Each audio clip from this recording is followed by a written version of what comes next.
तो बिल्कुल देखिए, यहाँ पर 4 राज्यों की अगर हम बात कर रहे हैं तो भारतीय जनता पार्टी ने अच्छे मतों के साथ, अच्छे वोटों के साथ आगे बढ़त बनाते हुए जीत हासिल करने की ओर निश्चित रूप से हम कह सकते हैं कि जीत हासिल ही करने वाली है भारतीय जनता पार्टी।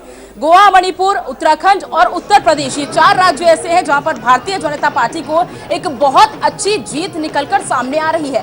कांग्रेस की ओर से तमाम दावे किए गए थे, हालांकि उन दावों पे शायद कह सकते हैं कि जनता जनार्दन ने विश्वास नहीं किया है। उत्तर प्रदेश की अगर हम बात कर लें, क्योंकि देखिए बहुत बड़ा ये राज्य है, देश के सबसे बड़े सूबे में अगर हम बात कर रहे हैं उत्तर प्रदेश में, तो देखिए लगातार यहाँ पर सीटों की बढ़त बीजेपी की ओर से बढ़ती हुई और 403 में से 263 सीटें ऐसी हैं फिलहाल जिन पर बीजेपी ने कब्जा कर लिया है। 135 सीटें ऐसी हैं जो कि समाजवादी पार्टी के खाते में निश्चित रूप से नजर आ रही है। बीएसपी और कांग्रेस की बात कर रहे हैं तो 2017 के कंपैरेटिव इनके वोट बैंक कम होते हुए नजर आए हैं। देखिए, बीएसपी ने 2017 में कुछ वोट निकाले थे, लेकिन अब ये सीटें उनके हाथ से जाती हुई। कांग्रेस पे अगर हम नजर डाल रहे हैं तो करीब करीब 6% कांग्रेस का रिजल्ट रहा था 2017 में, लेकिन 2022 की अगर हम बात कर रहे हैं तो 2.4% का वोटिंग परसेंटाइल फिलहाल कांग्रेस की ओर से निकलकर सामने आ रहा है। देखिए, प्रियंका गांधी ने निश्चित रूप से बहुत सारी चुनावी रैलियां की थी, बहुत रोड शो किए थे और तमाम दावे भी किए थे कि मैं लड़की हूं, लड़ सकती हूं को जो नारा उनकी ओर से दिया गया था।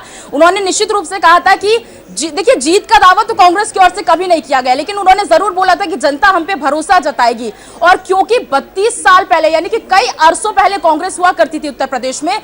देखिए, मैं लगातार ग्राउंड रिपोर्टिंग भी करती आई हूं। अगर मैं बात करूं कि मैंने किन किन जिलों में ग्राउंड रिपोर्टिंग की, तो बरेली से लेके शाहजहांपुर, रामपुर, मुरादाबाद, बिजनौर, झांसी, मैनपुर, ये तमाम ऐसे जिले थे जहां मैं खुद गई थी, मैंने खुद ग्राउंड रिपोर्टिंग की थी और जनता जनार्दन से जाना था कि आखिर क्या है उनके मन में। तो कहीं ना कहीं निकलकर सामने आ रहा था कि समाजवादी पार्टी और बीजेपी में ये भारी टक्कर रहने वाली है और वो टक्कर आज हम देख भी पा रहे हैं इन परिणाम में।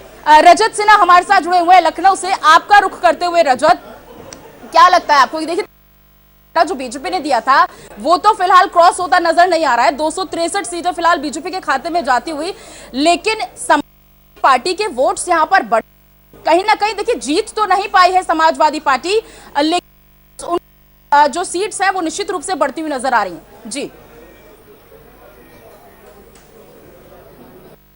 बात की जाए तो केवल 2 पार्टियों के बीच सिमटती नजर आ रही है। एक भारतीय जनता पार्टी जो सत्ता में होगी और एक समाजवादी पार्टी जो विपक्ष में होगी। चूंकि ये कहा जा सकता है कि जिस तरीके से उत्तर प्रदेश से कांग्रेस और बसपा का लगभग सफाया हो चुका है, तो ये माना जा रहा है कि अब उत्तर प्रदेश में आने वाली राजनीति केवल इन्हीं 2 दलों के बीच में होगी। समाजवादी पार्टी जहां विपक्ष का रोल अदा करेगी, वहीं भारतीय जनता पार्टी सत्ता दल का रोल अदा करेगी। और जिस तरीके से डबल इंजन सरकार की फायदों को लेकर के, उत्तर प्रदेश की कानून व्यवस्था को लेकर के और उत्तर प्रदेश के विकास को लेकर के बीजेपी सरकार, बीजेपी का संगठन और तमाम केंद्रीय मंत्री चुनाव मैदान में उतरे थे और उसका प्रचार प्रसार कर रहे थे। अब जैसा कि परिणाम सामने आ रहे हैं और जिस तरीके से बहुमत स्पष्ट मिलता दिख रहा है, 250 से ज्यादा कई सीटें मिलती दिख रही है, एक बात साफ है कि जनता ने इन सारी बातों को पसंद किया। चाहे वो डबल इंजन सरकार के फायदे हों, चाहे जिस तरीके से उन्हें राशन मिल रहा था, जिस तरीके से उत्तर प्रदेश की कानून व्यवस्था सुधर रही, एक भी सांप्रदायिक दंगा नहीं हुआ है आंकड़ों के मुताबिक।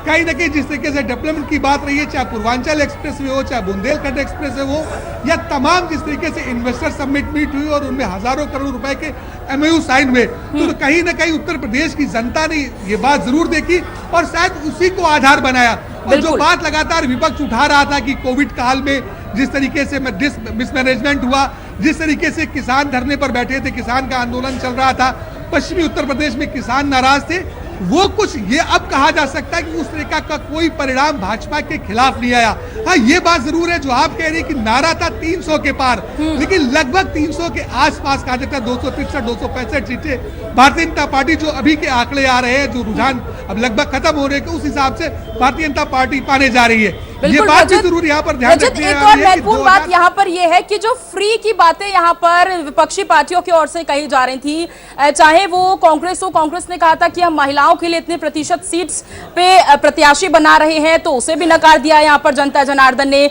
जो समाजवादी पार्टी की ओर से 300 यूनिट फ्री बिजली की बात कही जा रही थी, उसे भी नकार दिया है। फ्री बस की बात जो कही जा रही थी, उसे भी नकार दिया है। तो जनता जनार्दन मुझे लगता है कि समझदार है, वो समझ गई है कि फ्री से कुछ नहीं होगा, काम होगा तो विकास का होना चाहिए? आखिर अगर आप रोजगार देंगे, आप महंगाई खत्म करेंगे, तो उन पर ज्यादा ध्यान दिया है जनता जनार्दन की ओर से। क्या कहते हैं आप?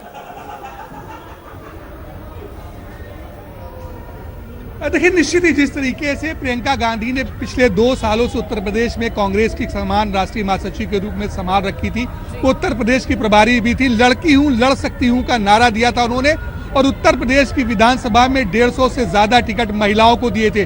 कहीं ना कहीं कांग्रेस को बड़ी उम्मीदें थी और कांग्रेस ने बड़ी मेहनत भी की थी। लेकिन जिस तरीके से तमाम वायदे किए गए, चाहे वो कांग्रेस की तरफ से किए गए कि वो स्कूटी देगी हर ग्रेजुएट पास लड़की को, जिस तरीके से समाजवादी पार्टी ने कहा कि 300 यूनिट बिजली देगी, ये उत्तर प्रदेश की जनता समझ रही थी कि केवल ये वायदे ही और शायद वायदे ही रह जाएंगे।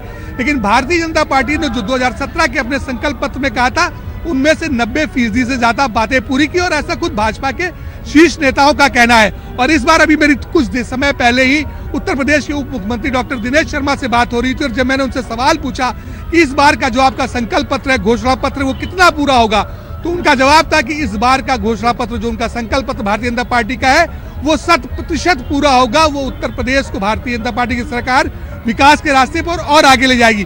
तो कहीं ना कहीं उत्तर प्रदेश की जनता को ऐसा लगता है कि उत्तर प्रदेश की जनता को ये सारी बातें समझ में आई, और जिस तरीके से डबल इंजन सरकार के फायदे उत्तर प्रदेश की जनता को मिले, उत्तर प्रदेश की जनता ने अपना भरपूर मत भारतीय जनता पार्टी को दिया। मैं बात कर रहा था एक और समाजवादी पार्टी की। हालांकि समाजवादी पार्टी ने 2017 में 44 सीटें ही हासिल की थी, लेकिन इस बार उसका वोट प्रतिशत 10% से कहीं ज्यादा बढ़ा है, और सीटों की संख्या भी 100 से कहीं ज्यादा हो रही है। तो जरूर कहीं ना कहीं एक सुकून भरी बात सपा मुखिया के लिए भी होगी। हालांकि वो सरकार में नहीं आ रहे, सरकार उनकी बनने नहीं जा रही, जो अभी तक के आंकड़े साफ बता रहे, लेकिन उनका वोट प्रतिशत उनका बढ़ा है और उनकी सीटें भी काफी बढ़ी हैं। जी। तो और देखिए, बहुत इंटरेस्टिंग, ये बहुत रोचक ये चुनाव होता हुआ, ये परिणाम होते हुए, लेकिन अगर हम स्वामी प्रसाद मौर्य का जिक्र कर लें, वो कह रहे थे कि मैं जिस भी पार्टी में जाता हूं उस पार्टी को जिताता हूं, लेकिन क्या हो गया, हार गए वो स्वामी प्रसाद मौर्य। फाजिल नगर सीट से बहुत ही सकारात्मक थॉट के साथ आए थे समाजवादी पार्टी के साथ, लेकिन हार का सामना उन्हें करना पड़ रहा है।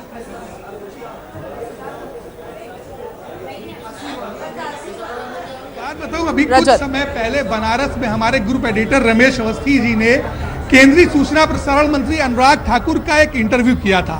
मुझे वो इंटरव्यू अच्छी तरीके से याद। उसमें अनुराग ठाकुर ने कहा था कि जो लोग भारतीय जनता पार्टी छोड़कर गए हैं, जो दूसरे को अपना स्वामी बना रहे हैं और स्वामी बनते हैं, वो निश्चित ही चुनाव हारेंगे। और आज जिस तरीके से परिणाम आए हैं, अनुराग ठाकुर की ये बात 100% सच होती नजर आ रही। चाहे फाजिल नगर सीट से स्वामी प्रसाद मौर्य हो, जो चुनाव हार चुके हैं, चाहे दारा सिंह चौहान हो, जो भारतीय जनता पार्टी छोड़कर समाजवादी पार्टी में गए थे, वो चुनाव लगभग हार चुके हैं, और चाहे धर्म सिंह सैनी हो, जो उत्तर प्रदेश की भाजपा। ऐसे सारे विषय, महिलाओं की भी बहुत सी तरह की कठिनाइयां तकलीफें होती है, उनको दूर करने के लिए अब महिलाओं के लिए बहुत सी स्कीमें भारतीय जनता पार्टी ने शुरू की।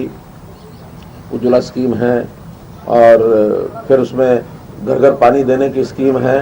कहीं जनधन अकाउंट खोलने के बाद महिलाओं के खातों में सीधा पैसा देने की बात कही है हमने। महिलाओं का हमने हरियाणा में तो जैसे उद्यमता को भी बढ़ावा देने के लिए अपनी घोषणा अभी बजट में की है।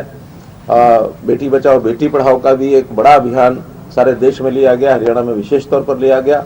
तो ऐसे वर्ग, जिन वर्गों को सरकार की सहायता की आवश्यकता ज्यादा होती है, ऐसे वर्गों का काम करने से एक मैसेज आता है कि जनता की भलाई के अगर कोई विचारधारा, कोई पार्टी का काम करने का तरीका तो भारतीय जनता पार्टी का है। कांग्रेस ने हमेशा नारे लगाए हैं। तो ये थे मनोहर लाल खट्टर, जो कि कहीं ना कहीं अपनी पार्टी की उपलब्धियां गिना रहे थे और बता रहे थे कि इन 4 राज्यों में जिस तरह से